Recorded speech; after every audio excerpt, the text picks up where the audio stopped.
Hey everyone, welcome back to the Inner Forecast, your space to gain insight and foresight for the month ahead.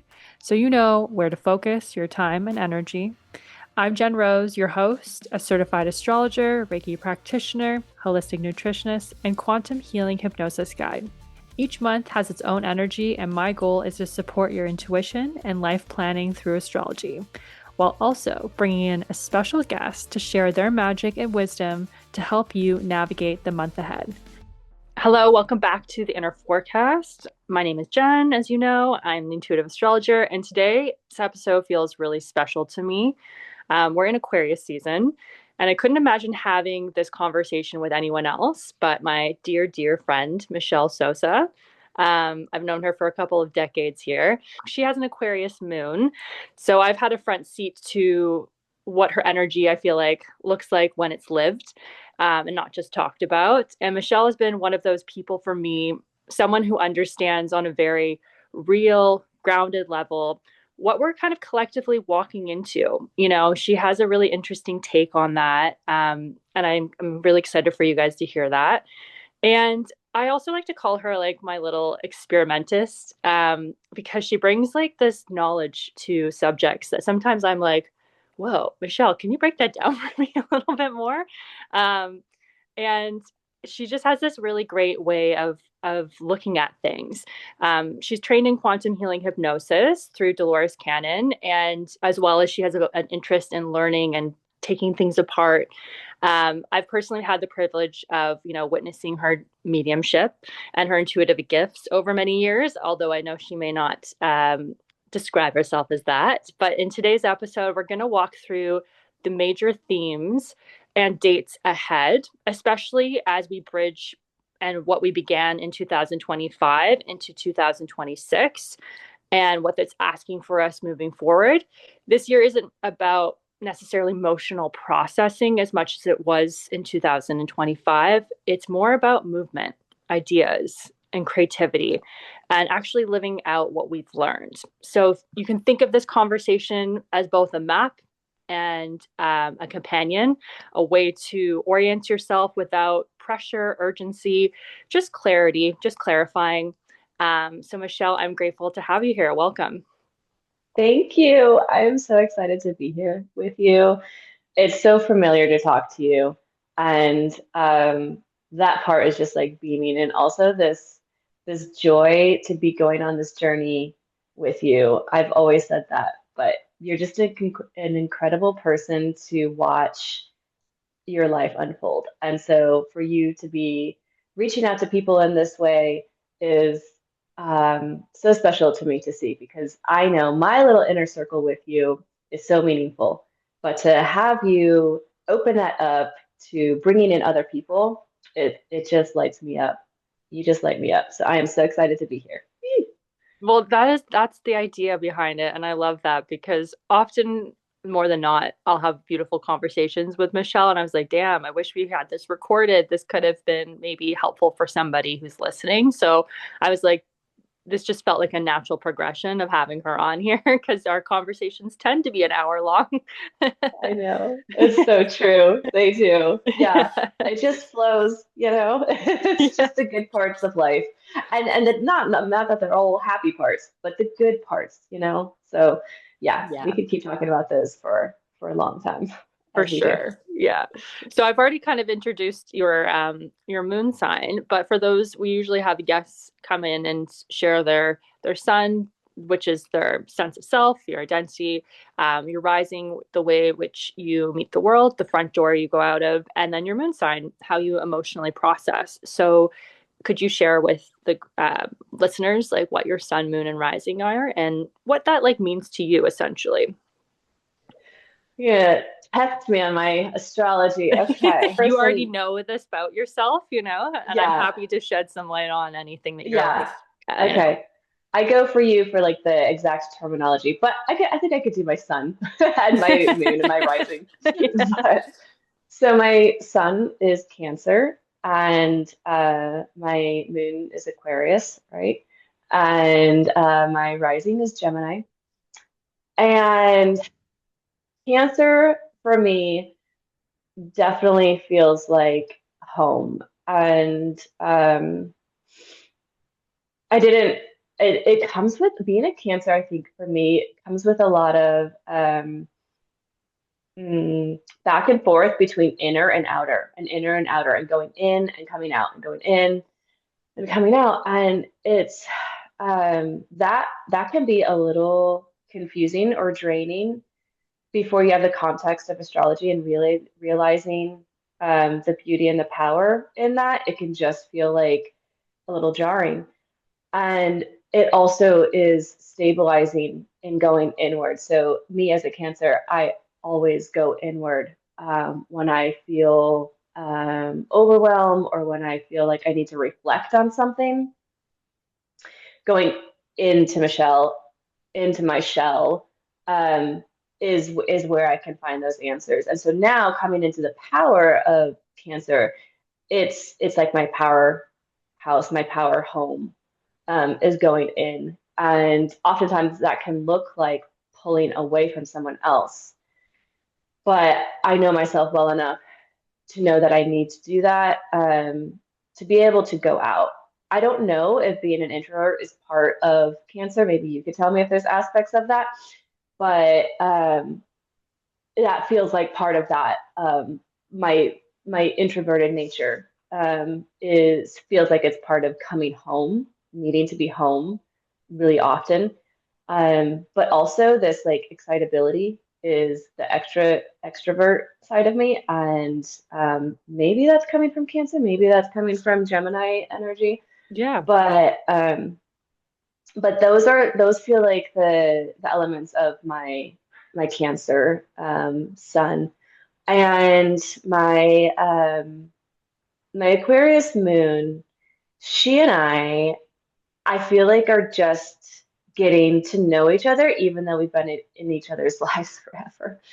Um, I I didn't.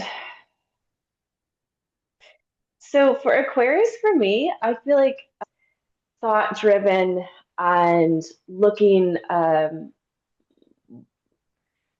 the big picture of things, and also riding the current of the emotions to how you get to those places. So this is just my personal journey, but with the it's interesting that my Aquarius is my moon, right? Yeah. Mhm. Yes. Because I just recently started to have a relationship with the moon, and the sun actually.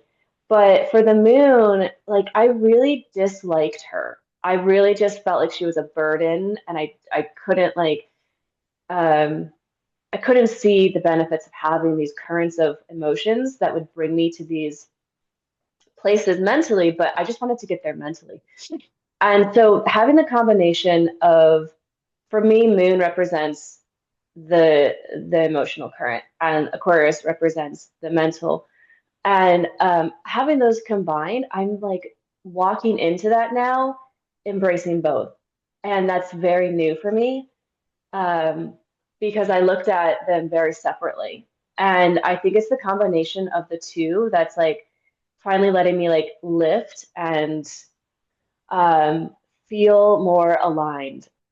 I being in communication with the moon has widened me and helped me understand myself, and helped me like be comfortable with that kind of obnoxious Cancer energy. I think just to be hard on myself. But it's really like coming all together. It's really coming all together. So the moon energy and the Aquarius energy is allowing me to be more comfortable with all the aspects of myself. And the Aquarius energy is something that I never would have known it was Aquarius energy, but the mental realm and like looking at objectively and looking at big picture, like that is my happy place. That is where that is where I usually exist, and and where I'm most comfortable. Bringing in the emotion is actually heightening that, but that's a new thing for me. So my whole life I've been very like step back, step out to be objective, and um, that's helped me along the way. But as I'm growing and maturing as a person and a soul, I really needed the undercurrent of emotion to take me further inward. And that's where I think everyone, it's kind of an inward journey, even though when you go inward, it becomes this enormous universe, but it's in. And then Gemini rising, I still don't know what a Gemini is. Like, how do you look at life? Like, how would you like what motivates you? Mm, okay. So growth is a big one.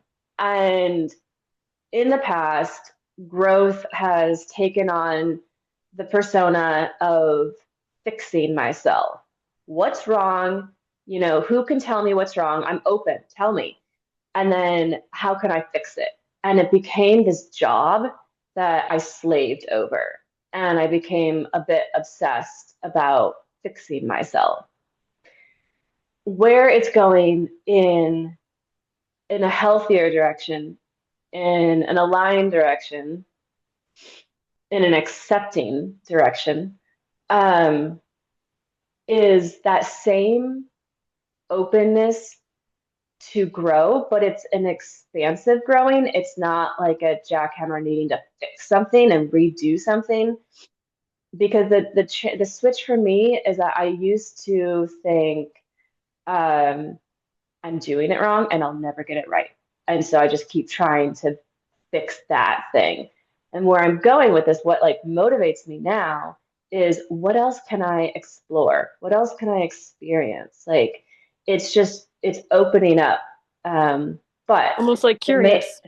Mhm. yeah, Curious. absolutely. Yeah. Absolutely. And it yeah, that curious realm used to come in the form of I need answers. I need to know um to be better as a person, and just because like answers are solidifying something.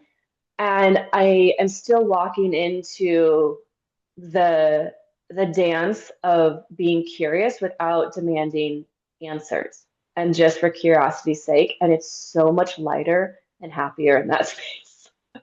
So much.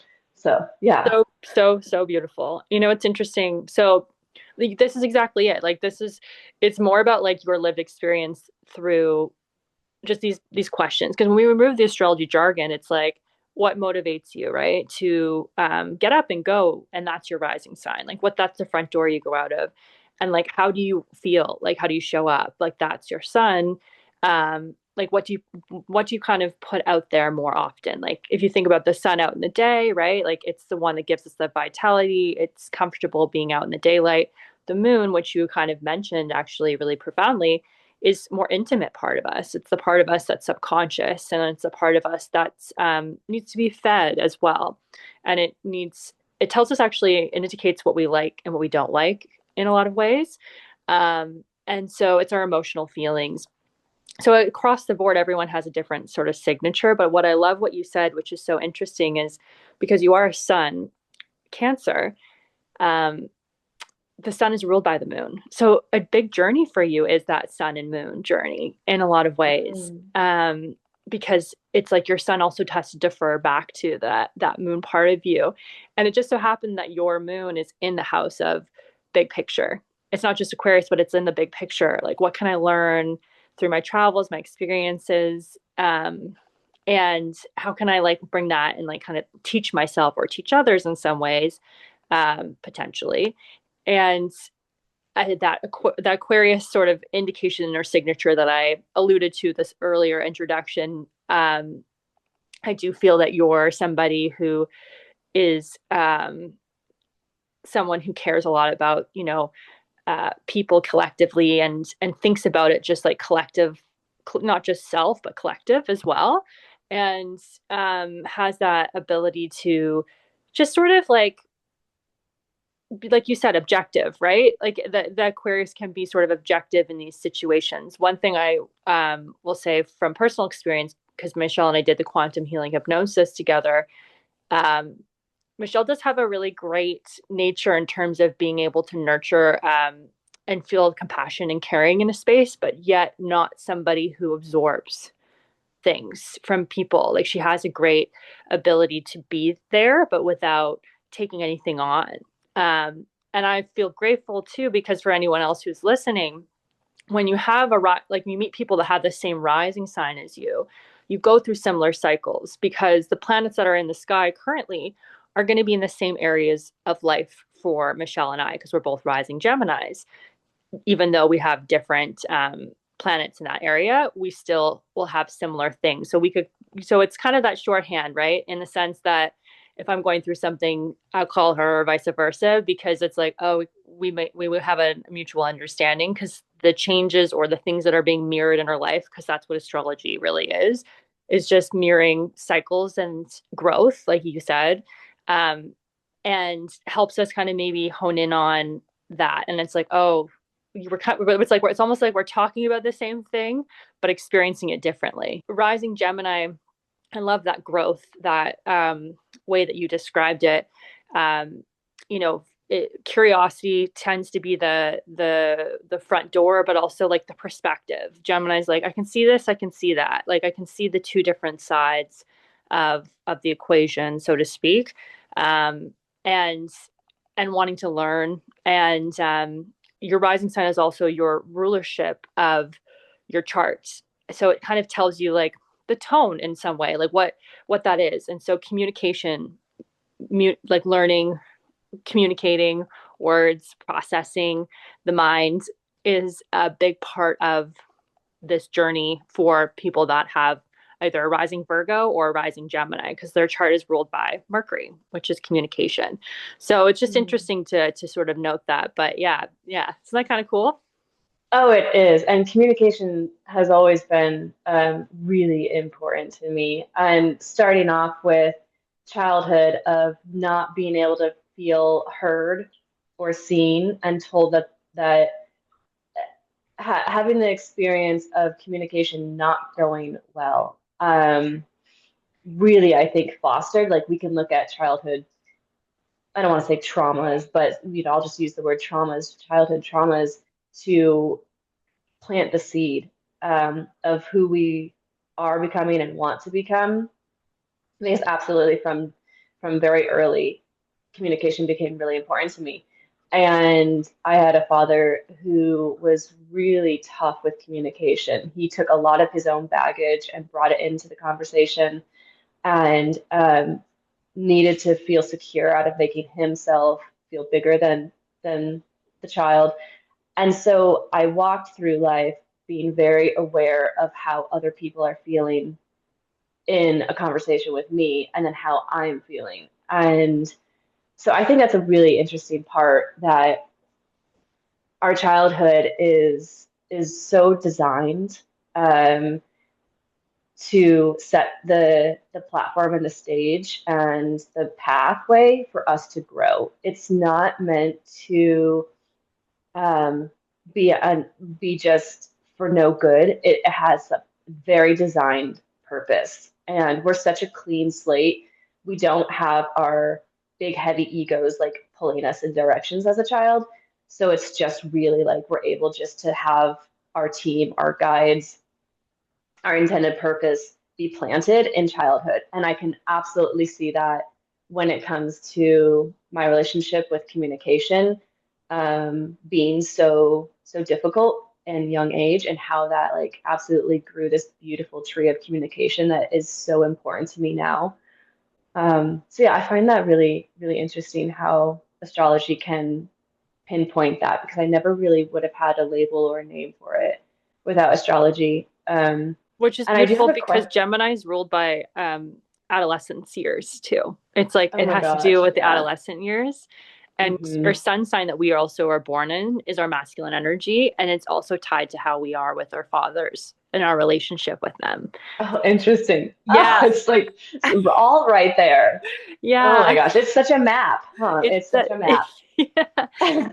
And I mean, and here's what I love to say too, because for those that are like born with all these different energies and synergy that comes together that makes the essence of you, right? We still get to have that free will and how we play it out. But essentially, there is a misconception that maybe I have said in previous episodes is that when we're born as the sun sign, we just innately are that person.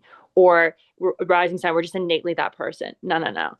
We're born in this like energy or this, I guess, map to learn and grow through it, right? To learn about your feelings, to go inward, to learn about it. So Cancer suns often come in with the contract of, I really am going to learn a lot about family in this lifetime, and what that means to me, and how to like nurture myself and feel secure and all of that energy. So, and that can be applied to all the different things. Cause I mean, some people have different like Mercury's and, Hmm. everywhere, but like there's certain energy in certain places and certain, sorry, I'm trying to say areas of life that is where you're growing. So it's just wanting to Hmm. like flag that. It's not like, oh, I came out the gate and I am this, because I am also a Gemini, sun and Mercury and rising. And my childhood friends would say, no, you were not a great communicator, Jen, when you were younger. But now it's something I lean on and I've evolved into, because that's something I wanted to learn about. So I was like, I'll grow into this. Right. Yeah. Yeah. So we're similar in that path. It takes different forms, but absolutely the same current and thread. I have a question for you. Please. So, you mentioned that the sun is ruled by the moon. Yes? Yours is because you're a Oh, Cancer, mine. because you're a Oh, Cancer sun.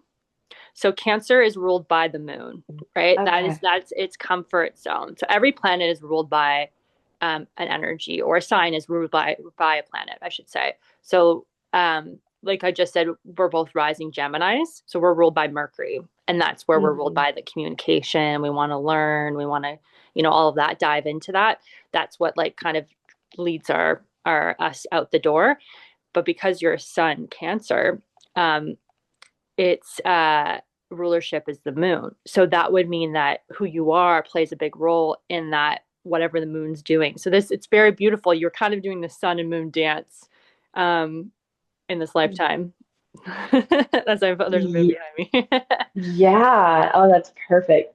Yeah, absolutely. Yeah, we're gonna have to dive into that more at some point because that's really curious to hear you say that. I think there's a lot for me um, to lean into that thought that my sun is ruled by the moon.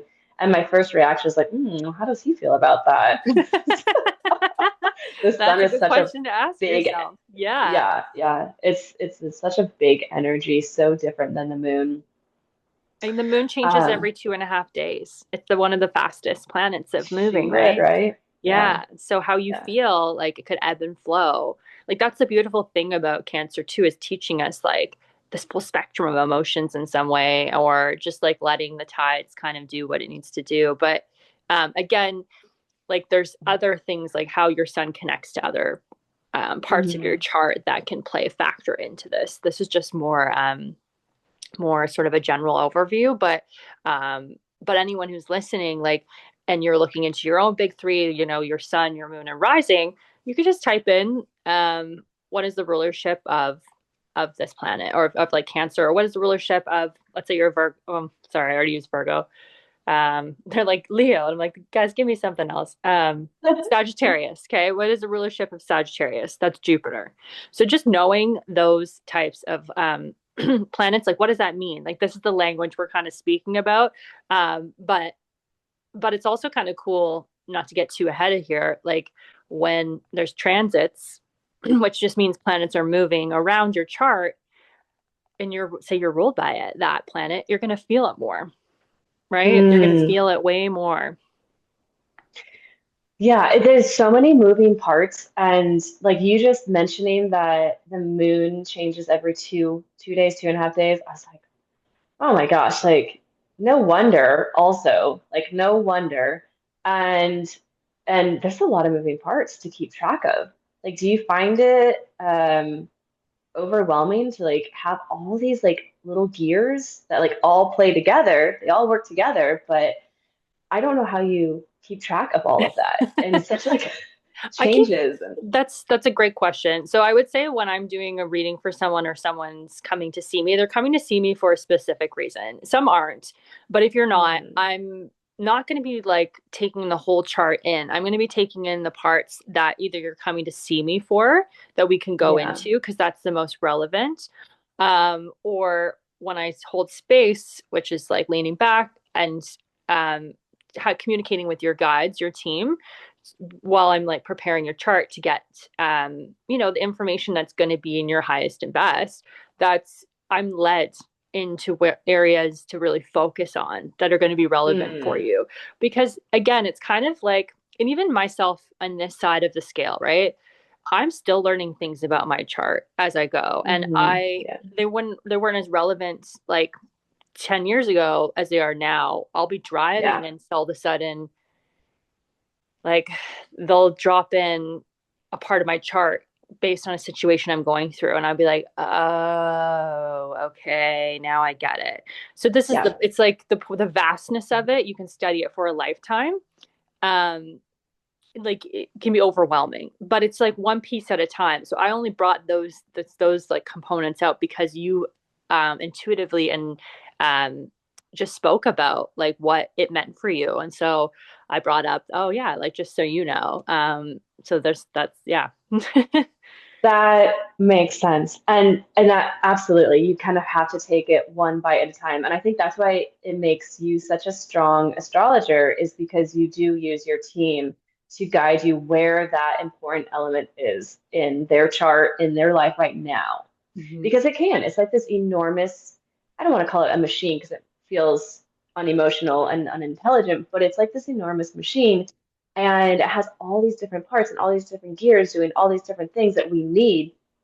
It's a lot. Like if someone were just to go online and look, like I've just gone online to like look up something, and then you have a transit, and you're like, whoa, and then your moon changes every day, like ah. But you like can lock that in using your team, especially. I think that is such a gift that you have to use your team to And break it down knowledge in a too. They're meaningful saying way. and Yeah. knowledge too, because it's a combination of things, right? It's Hmm. it's um they're still saying like putting myself in the driver's seat, right? Not just like letting them take the reins, but like allowing them to help the process. And so that's why I sort of Hmm. identify as like a like psychology and intuitive astrologer. I think you and I Hmm. bonded on like doing quantum healing hypnosis because we wanted to get rid of the messenger and we wanted to help people understand how to get the information from themselves. And so that essentially is what I feel is the lens that informs the way in which I approach sessions is helping people just articulate something that they've been feeling or thinking into in a way that they just haven't said out loud or that they're looking for that validation because I feel like your Yeah. chart is just like a map to who you how you've been feeling, you know. It's like it's not really sharing anything too um like you're like whoa, you know, like that's not Hmm. me. It's kind of like, oh yeah, I've been feeling and sensing into that, and I use this all the time, but it's worth mentioning. It's like giving you sort of the cards and how you want to play them, really, because the free will, the choices are what going to determine the path. But it's like, hey, here are some openings, here are some things based on what we're discussing that could help you with the steps that you're taking.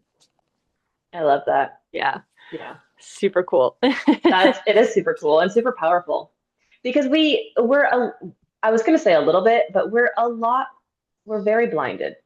We're blind, and that's part of the human experience is to go into this with the veil and to have any sort of map, which astrology is one form of map, and there are others, but to have astrology be a map that helps you peek through the veil, um, I think that's what we're meant to do in this life. We're meant to start to not just have the veil of forgetfulness, the veil um, of not knowing yourself and go through life. I think there's a lot of momentum going towards people finding their outlet that's going to allow them to soften that veil, to peek behind the veil, however you want to look at it. And then it's going to get thinner and thinner. But astrology is such a good tool to let you just, like you said, let it just like land in a way that you can identify because it is overwhelming and it does just feel like, oh, all the human nuances of being a human. But there's actually purpose behind it. And when you feel like there's a map, there's purpose, there's intention, then I feel like you can go through the same challenges and feel lighter going through it and not feel like it's just the drudgery of life. And I'm not saying life is all drudgery and hard, but we do often seek a map when we're searching or when we're lost.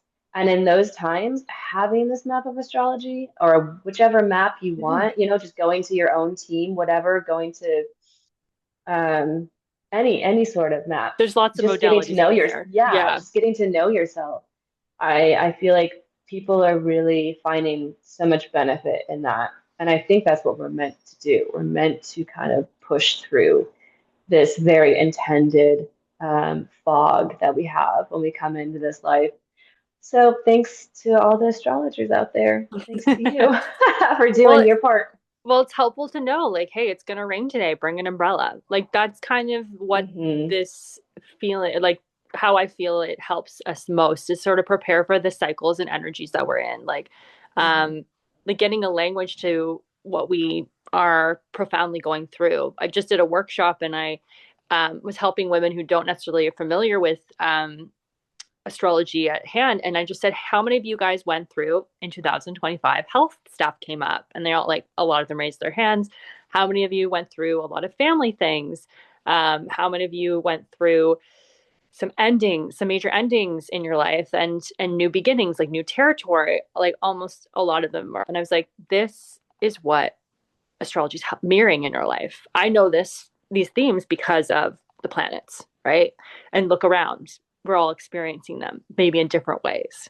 So that was 2025, us like trying on new shoes, like like a trailer, because of the movement.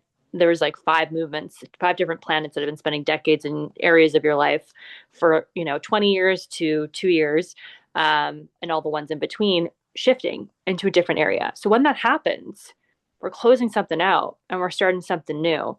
And we got a little taste of that. And so with that came a lot of shedding and numerology 9, which also, again, just is another way for us to understand the year that we're walking into, but it also always aligns with the astrology. And so does the Chinese zodiac, the snake. So those are like shedding, that's clearing, and that has to do with also like the planetary movements. So this year, 2025, it's almost like, or sorry, 2026. But what I was going to say was 2025 was a year like not meant to be mastered, but like a year meant to be felt. It was um, a lot of us trying things on, or maybe thinking we were going to go one way and then it went another. So this year is more about us meeting that. It's like more about taking action, less about feeling, and more about, okay, taking what we gained and putting it into motion. So, from your experience, Michelle, and your lens, how would you sum up 2025 for you? Mm. Um, that's interesting that I'm what you got, and that's based on the astrology of Yeah, yeah, based 2025. on those are just like general themes, like general themes. Not obviously, again, it mirrors in people's lives slightly different, but go ahead. Yeah. Yeah, okay. This is so interesting. That's why I love these conversations with you because there's different ways to look at things. So, um, I I don't have an internal calendar. I never have, so it's very difficult for me to compress a time frame into one like understanding of what that was. I can't do it for a day, a week, definitely not a year. I don't know what that is. Maybe it's in my chart, but I just have very different relationship to time. So, but I was curious. I was curious to know if I were to summarize 25, what that represented in a collective, bigger picture way, not just in my life. But you are Um, part of the collective. So whatever, oh, you say. absolutely. Yeah. Absolutely. And being very curious and having no like in a relationship with time. And I have certain things that happened in my life in 25 that were pretty substantial and changed the course of my life. Um, but I think I needed to just tap into my team and ask them because it's challenging for me to look at time and compress it, which you do very well, by the way.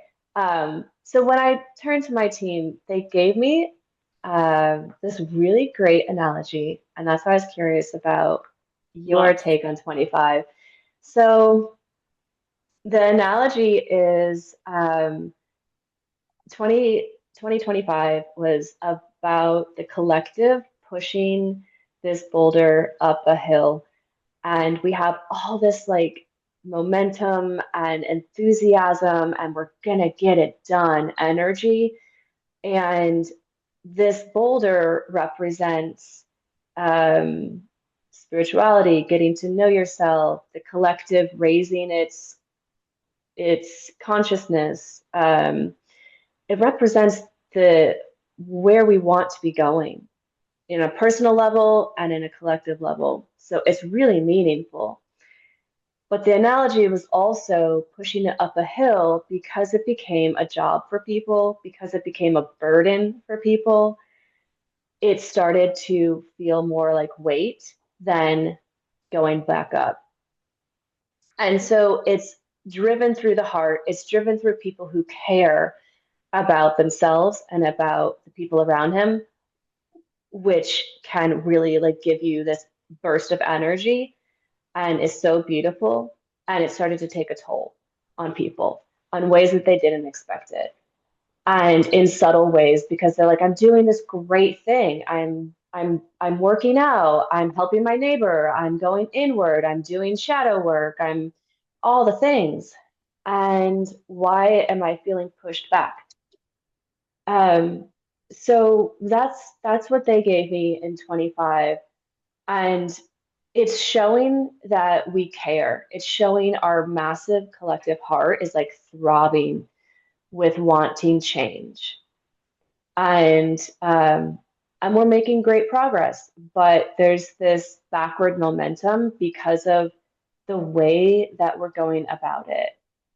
And I don't know if we're going to talk about 26, We are. Yeah, we're but gonna go through some dates. okay. Yeah. Okay. So they gave me, yeah. Share. I mean, because that'll lead us Okay. into the some of the astrology parts of it to help people kind of lock in a little bit more. Okay. Well, so what they gave me for 26 is that people are going to, and I feel this for myself as well. Um, they're able to stop and sit down on this hill, on this grassy hill, and notice that other people around them are also doing the work, pushing the boulder up the hill, and they can sit down and relax. Like it's not going to be so much of a burden to do these things that are so meaningful and powerful. It's going to feel as if there's momentum pushing behind you because you feel this like this whole group effort, and you feel yourself being lighter, you feel your team around you. So it's not going to be as isolating. I feel like 25 was a little bit isolating in the fact that we looked at ourselves as individuals and a little bit of elitism to some degree because I'm doing the work and my neighbor next door is not. And and that's not the energy that can make you push a boulder up a hill. But 26 is more about a collective, like, hey, it doesn't matter what the form of your human experience is taking and someone else's, like, we are all doing the same thing. And that is powerful.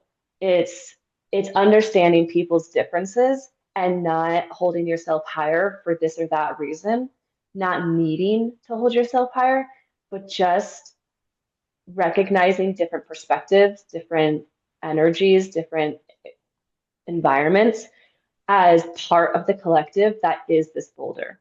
So instead of feeling like we're pushing this boulder up, what my team was giving me is that we're just starting to like let it go, and its own momentum is fueling itself. It's not this personal toll that we need to take anymore. So that's very big picture. What I love what you said, Michelle, is like, y- for those that are like more familiar with astrology, like you're definitely describing that the North Node, which is the direction that mm, we're all moving in, that we take 18 months, working through. And so it's interesting to hear that like elitist sort of viewpoint, because I think that that is something hasn't been talked about yet, but absolutely is was part of it because when the North Node's in was or still is really, it will be moving in July. In Pisces, there's different ways it could come in for people, and one of them could be like there's this like spiritually bypassing, or like the sort of the toxicity about things that can be under this umbrella of like I'm doing my work, that person's not, like that energy. The North Node will sort of point these things out, or people are maybe escaping things and they have to kind of sober up a little bit. I know personally, like I had to learn like less outsourcing to my team, essentially, like in the like Jesus take the wheel universe, like there's a level of surrenderness that should happen. But if you're working with your team in alignment, what I have had to learn through these 18 months is we want you to be the driver, we're behind you, we're not leading. And so that was my experience with that. So I felt personally that equation, and sometimes that happens with clients that come through too, is like learning like either the two sides of the equations of what it's like to be in your body and like that human aspect of that, and needing to kind of detract from a little bit of that, or like connect the two, connect spirituality with the human experience, because everything is spiritual, guys. It's not just like coming around like meditating, it's like being out and existing in the world, right? Just doing the day-to-day things. So that felt interesting. And then I also noticing like people that were really in their routines and more in their minds, learning to kind of let go a little bit, and like learning a little bit more about other ways like meditating and stuff. So it just depends on where you were at. And then the second part, that what you said, which I thought was interesting about the collective and less individual, because often when we're going through our feelings and we're shedding and we're having to like things are changing in our reality that we're not expecting, it kind of requires us to recoil a little bit, like because we're re-identifying ourselves with life, what as we know it. And sometimes that isn't a like external experience, so it could have felt really personal. um, and to be fair, we were on the precipice of the North Node of Aries, which is about self, into Pisces in that year too. So the two kind of came into each other. And this year we're moving from that Pisces into Aquarius, which is about the collective. How can we work mm, together as a team? How can we what's our community? What groups do I want to be part of? Like how can we be stronger together, that kind of energy. Who's going to be, how can I be authentically myself and show up like with my freak flag, my maverickness, and still be part of a group, like that kind of energy. So that's what I love about what Michelle just said when she did into like in her own process, is exactly this. I just gave the language through the planets, but we basically said the same mhm, thing. mhm. Yeah. And to your point about being being free to speak your own truth, and then also allowing others to speak their truth, and realizing that that is the sum of all of our parts that makes up the collective. There is not one perspective that is outside of that. We need all these different perspectives. It's a fine balance to walk. And absolutely, I think that's the momentum, that's the direction that we're going, is twofold, like you said. One, really honoring who you are and not shutting that down, because when you shut yourself down, then you start to shut others down out of fear of who you were and judgment and comparison.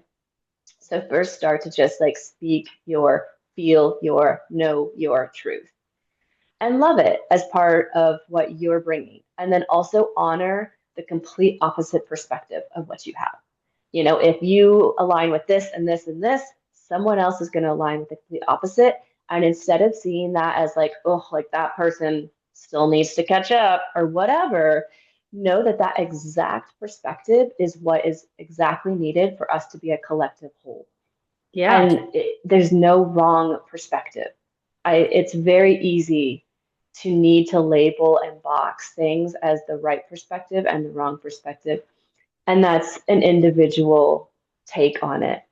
So the tricky part, the paradox of life, is that you need to know your own and value and respect that and come from that place, but know that we are a collective whole. And it really does take the sum of all of our parts, all of our perspectives to create that. And um, and the person who doesn't believe that there's something bigger than an individual, that perspective is absolutely necessary, just as much as any other perspective. And it's different. It's a different way of existing, and it takes like this back and forth of figuring it out. But I, there's so much freedom in that, and just like what you're saying about just like enjoying yourself and getting to know yourself. Oh man, when you stop comparing, when you stop judging, you give yourself the room to grow within who you are. And and then you just it expands. The energy just expands to the next person.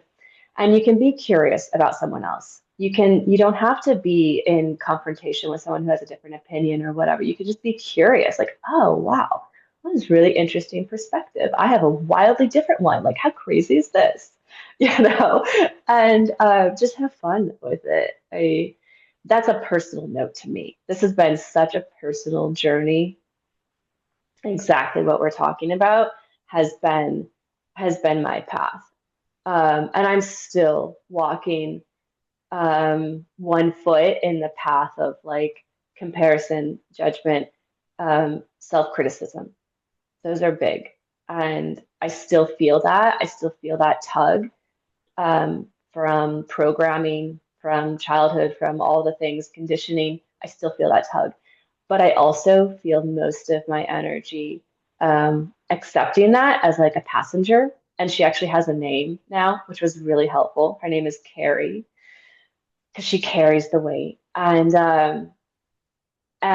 now I can name her and say it's okay. Like Carrie, you're gonna take that judgment. You're gonna take that inner self critic, which she's like really good at.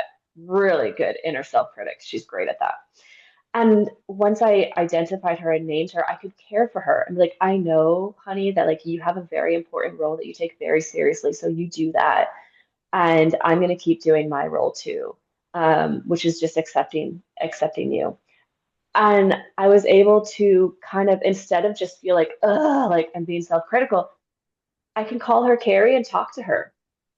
And for me, that really allowed myself to hold her hand and walk through it rather than just feeling like it was me um, doing all of this to myself. Like it really helped me realize that there's different parts of myself that I can talk to. I don't have to just be.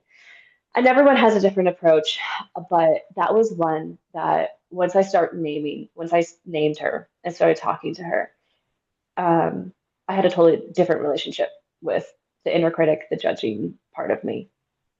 Um, yeah. Well, yeah, beautiful. You know, it's interesting because we're recording this a little bit. Well, actually, we're in the season, which is great. But I was going to say, you know, we're one of the biggest shifts this year is really happening earlier on, and it has to do with a little bit about self. Um, at the end of January 26th, Neptune moves into Aries, and Aries is that self trust, that energy, right? Mm, And then just a couple of weeks later, on February 13th, Saturn follows. So to me, that combination feels like an intuition doesn't doesn't get to just stay theoretical anymore. It's like, okay, you know the thing, you felt it. Now you're gonna what are you gonna do with it? hmm especially earlier on in this year. So when there's that like internal nudge, but also a lot of fear, because Saturn can be fear, right? Not always. It can be structure. It's like discipline, but you know sometimes it can feel that way in people. That's the beautiful thing is that each planet has its own vibrato of like different ways you can feel it and different ways it could be mirrored in your life, right? Mm. Um, so you know if you're so the permission slip like is for where intuition meets responsibility, you know, like how can these come Hmm. together within self. And if you're listening, maybe reflect back to March 30th or May 24th 2025, because that's when it first went in, and that would give you like a taste of like what this time period might be like, because every time that happens it's like another piece of your puzzle, another piece of your Mm. puzzle. So look back on maybe your calendar or your photos or something, see what was happening in that time. But also just like, you know, be aware, like the presence of like what self and intuition and structure, how do these all kind of come together within you? Mm. Oh, yeah. Ah, I love that. What was the date that you said? So the date, great question. So January 26th, that's when Hmm. Neptune enters Aries. And Hmm. then just a couple weeks later, February 13th, is when Saturn follows. Okay. Okay. Yeah. Interesting. Yeah. Yeah. Yeah. So you're already, so it's funny, you're already, Michelle was already kind of leading us in there with her talking about her process. Um, and so that's like one way to like think and feel into it. Um, but it's like this, we've already kind of had a little taste of this. So we're kind of getting a second chance, but this time we're going to be moving forward with it. And then I'm going to say another date is one around, it's called when Uranus moves into Gemini, and that's ideas, information, that's nervous system. So this is Hmm. when we move into like late spring, like around April 25th. That's when it will happen. So the energy really shifts into the mind. So things might speed up, ideas might move faster, beliefs get questioned. It can feel exciting, it could feel overwhelming. Um, but it's almost like what needs to be shifted or changed, what do you need to break through in that moment. There's like, because Uranus is wonderful when you're feeling stagnant and you're just like, I need a plot twist, you know. That's when Uranus becomes your ally. It's when you're rooted in something that's no longer in alignment with where you're wanting to grow that it feels disruptive. So Mm. that's something to kind of know. Like I remember because it first happens in 2025 around July 7th, and I am a Gemini sun, and it was going to hit my sun right away. So I was feeling like, oh, my skin, like I was like, I needed a change in like, I needed to get out. I felt very boxed in. It's the Maverick kind of planet. It's ruled by Aquarius. Um, and so that's when I went on a trip with my dad that felt very like random, but wasn't. We both are Geminis, and we were like, let's get on a plane and go somewhere else. And it was really amazing and very fulfilling for me in that moment. So universe, I felt very grateful for that.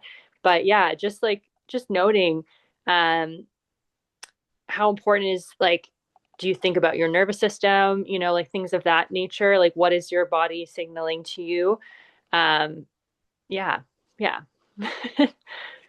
Yeah, I think that you've helped me a lot understand working with your nervous system. And I think like you were one of the first people to really have good conversations with me about it. And now it's such a big part of how I lead my day and how I go through time. And I didn't realize this, but I think I'm constantly self-regulating. And maybe I don't know what energy that is. I feel like that's my Cancer, just needing to be in a homeostasis state. And um, but self-regulation has been so important to me, and it doesn't take the form of like any um, standard practice. It could look super subtle, and then I catch myself doing it. I was like, oh, I was just like self-regulating. And it's so powerful to do that. Like, I don't think we realize just how much the nervous system affects your emotional field, your mental field, your energetic field. It's so tied into the body, and we can easily separate spirit and body. And to your point, like it's really meant to be, like we are fully meant to be human, and we are absolutely in this body. And the nervous system is part of this body, it's the temple. And having a self-regulating the nervous system um, is is really transformative. I feel to have the experience that you want, to be in alignment in the way that you want. And it's not even subtle, Jen. It's really not like when I can feel the difference between the energy of the body that is electric and like frizzy, just chaotic, and then also the energy that is dormant and like you were saying, just like kind of stuck. Like if you just like it's subtle, but if you're just there and present with yourself, you have this layer around you, and you can manipulate it and work with it. And anyway, I just get all excited like talking about that because it really is something that you have um, in the early, years ago, we started talking about it. And ever since like I could tap into that and work with it, it's something that is in the background now that just like I need to like just have, a moment, or I'm just like feeling it here, um, feeling it inside the body. Oftentimes for me, my feeling when my nervous system is not in alignment is this energy like around the head because I'm very heady. And so it's this like you feel like your body's extending beyond your physical body. But I think probably for other people, and you have more like does your nervous system, would you say, is more geared towards like your abdomen area? Okay, yeah, Yes. that Yeah, kind of, that's yeah. me to kind of reconnect and re-engage with it. Um, and I feel like you said, I feel scattered. Um, I feel like I have a million things to do and I don't know where to go first when my nervous system's off. I make decisions out of impulse rather than from like leaning back. I think it's human nature for us to often like react or respond instead of just taking a moment. Often when I'm like, oh, it's like if there's an urgency to it, it will backfire. Right? It will Mm, backfire for me. And that's something just to note is like checking in with yourself, like when you're feeling this way, is is what's causing this like almost like vacuum they're showing me. Um, like is it life or death, because sometimes we treat it like that and it won't end up building the way you want to because you're feeling off. We can't receive so much more when we're already taking on so much. So it's like the key really is to come back to self, and that is actually a um central part of this year too in another way, but it's in a different capacity.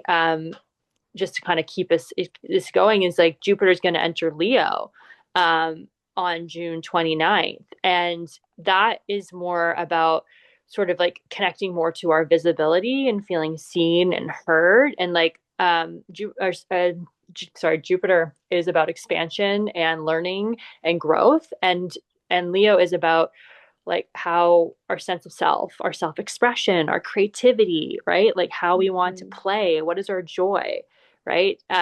So just noticing that around that time invites that more like that space for us to kind of come back to um,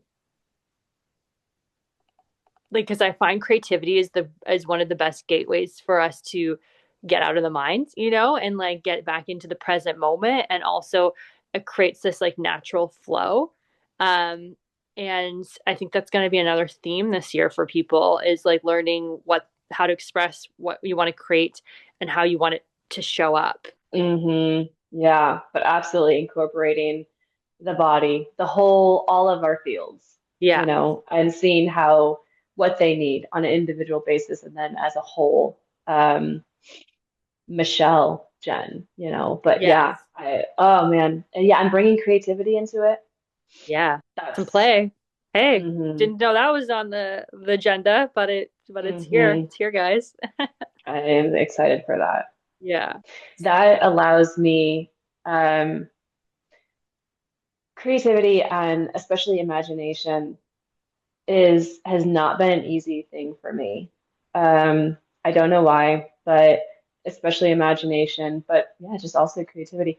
It has been something that I don't is not my natural go-to. My natural go-to is logic and um, mental, and creativity is heart first, I feel.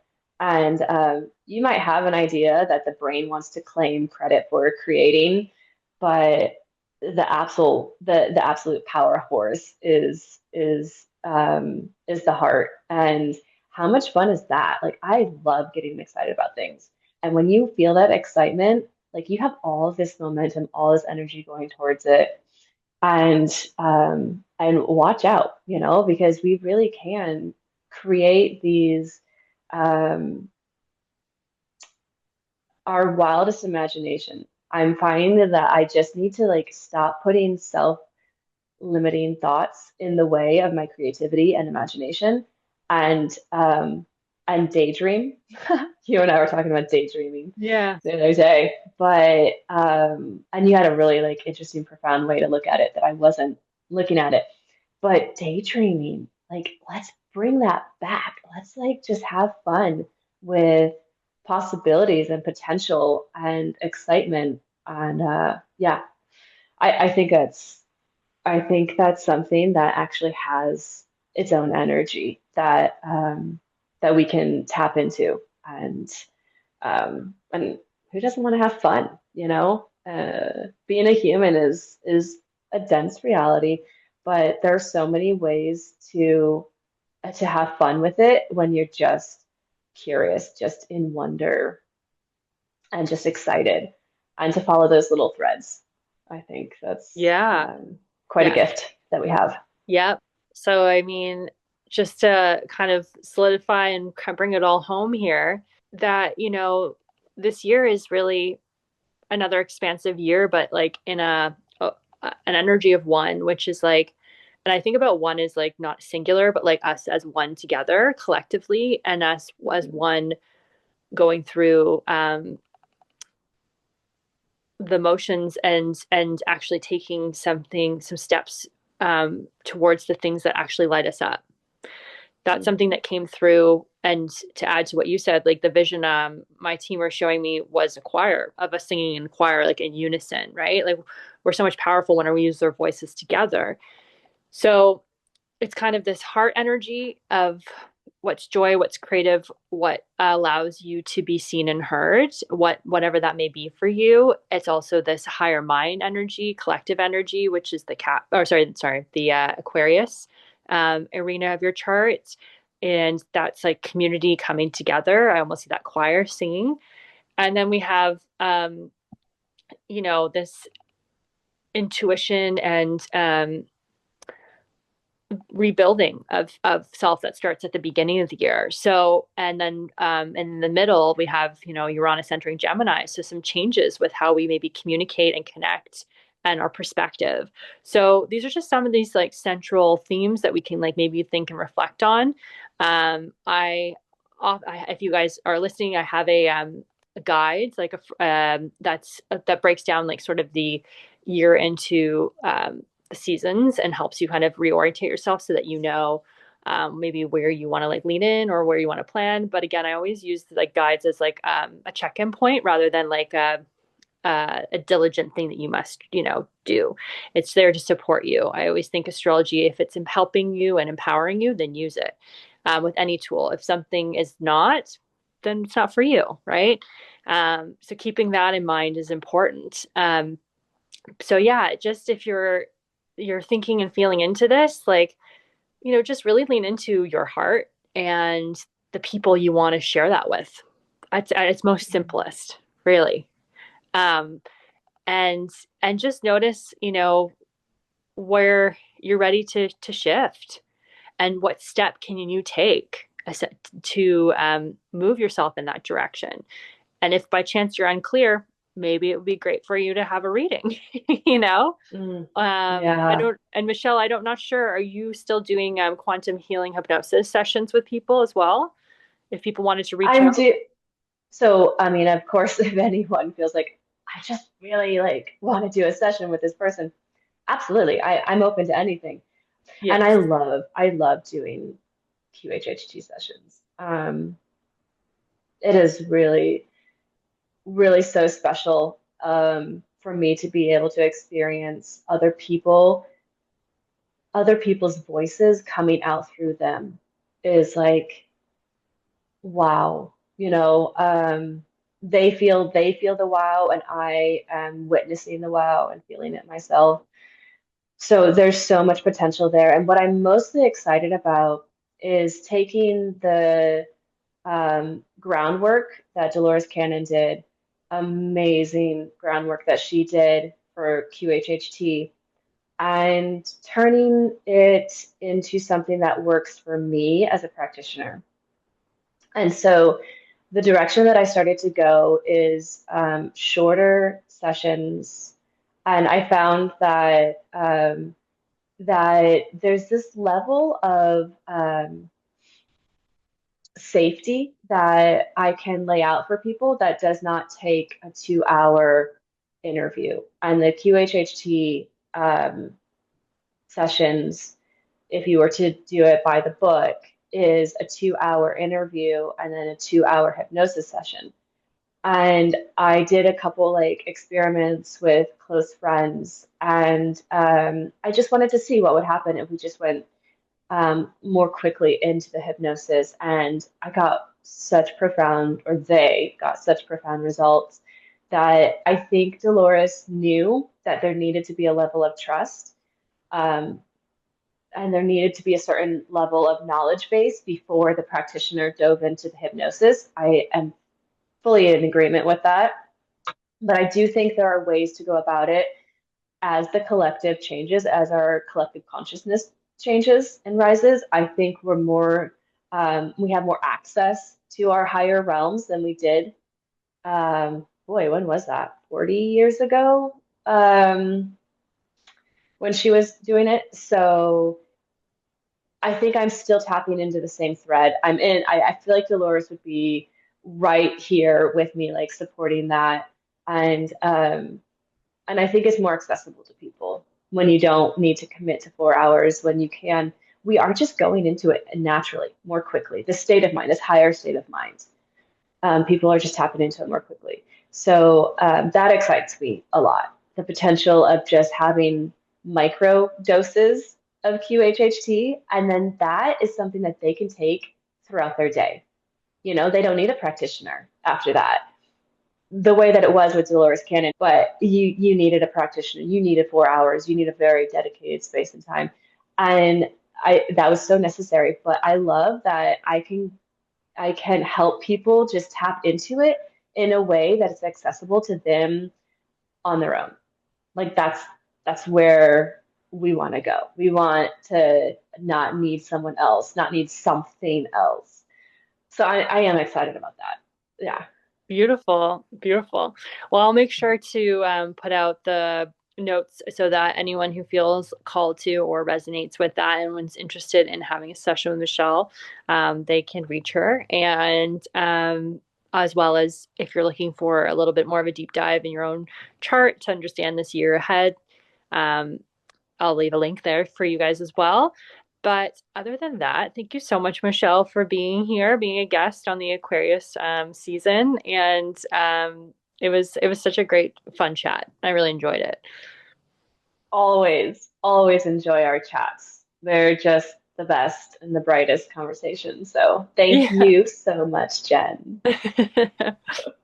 So to help you make the most of your month, I've created a personal PDF with key dates, the season you are in, where your connections can shine, and where aligned action matters the most.